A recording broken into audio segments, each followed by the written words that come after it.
大家好，欢迎收看扣码电竞。LPL 和 LCK 目前正处于亚运会备战阶段，国家队正在紧锣密鼓地进行磨合训练，但事实上两边的队伍都还尚未清楚亚运会到底会使用哪个版本。而在昨天，亚运会官方是正式公布了英雄联盟项目所使用的版本，确定为 13.12。亚运会版本确定后，GEN 教练第一时间发了痛哭的表情，直言不敢相信是 13.12， 说了一句我什么都没看到，什么都没听到，以此来表达自己的沮丧心情。其实同样沮丧的也有其他参加亚运会的选手，还有 LPL 的队伍。沮丧的点在于，亚运会版本和世界赛版本差距将会非常巨大。亚运会是 13.12，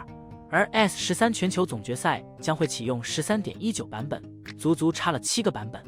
这对于 LPL 赛区的 JDG、BLG 以及 LCK 赛区的 T1、GEN 都会造成影响。简单来说，有更多选手参加亚运会的队伍会更加难受，因为需要先备战 13.12， 再在亚运会结束后备战 13.19， 对于选手和战队来说都是巨大的考验。不同版本的英雄池不同，类似 Faker 这样的老将会更加辛苦一些。相比之下，没有参加亚运会的队伍就可以提前备战 13.19， 获利的是 WBG、LNG、DK、KT 等队伍，他们肯定会参加亚运会的陪练，但是重心肯定还是会放在世界赛的备战上面，而且压力不会那么大。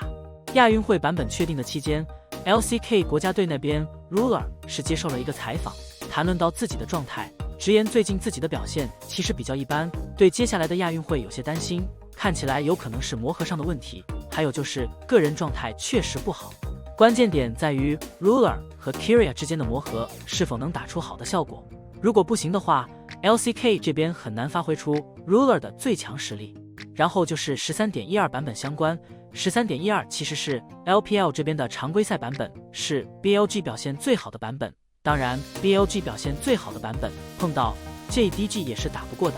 而在季后赛阶段， BLG 的状态出现下滑，也有一部分是版本上的原因。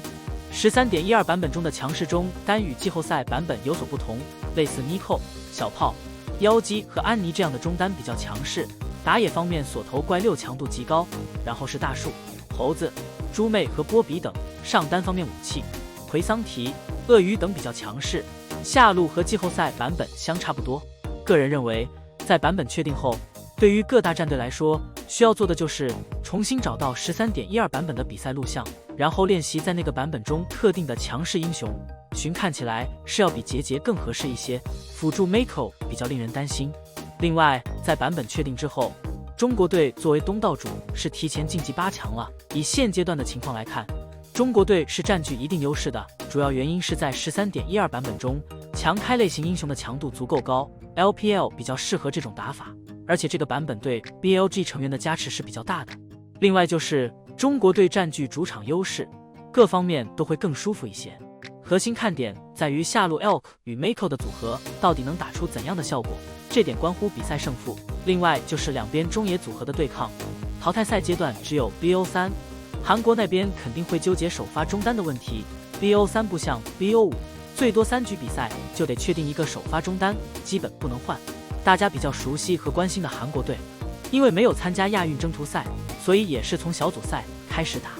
虽然说韩国队要多打小组赛，但是说实话，以他们的实力，在这届亚运会碰到中国队之前应该都是轻松取胜的，没什么难度，打小组赛也没问题，练练磨合，熟悉下场馆，适应下延迟，对手比较弱，也不会泄露什么战术。当初韩国选择不参加亚运会征途赛的时候，应该是已经想好从小组赛开打了。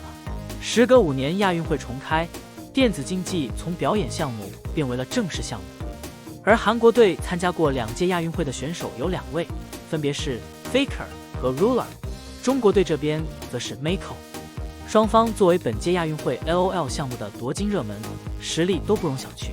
而不管是 Faker 上场还是 Kobe 上场，两人都必然面临巨大的压力，到时候就看韩国队那边怎么安排了。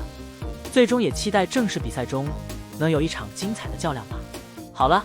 以上就是本期的全部内容。你们觉得亚运会和 S 赛谁会取得冠军呢？大家有什么想说的，欢迎在下面的评论区交流讨论，我会去挨个查看。感谢老爷收看，欢迎点击订阅，我们下期再见。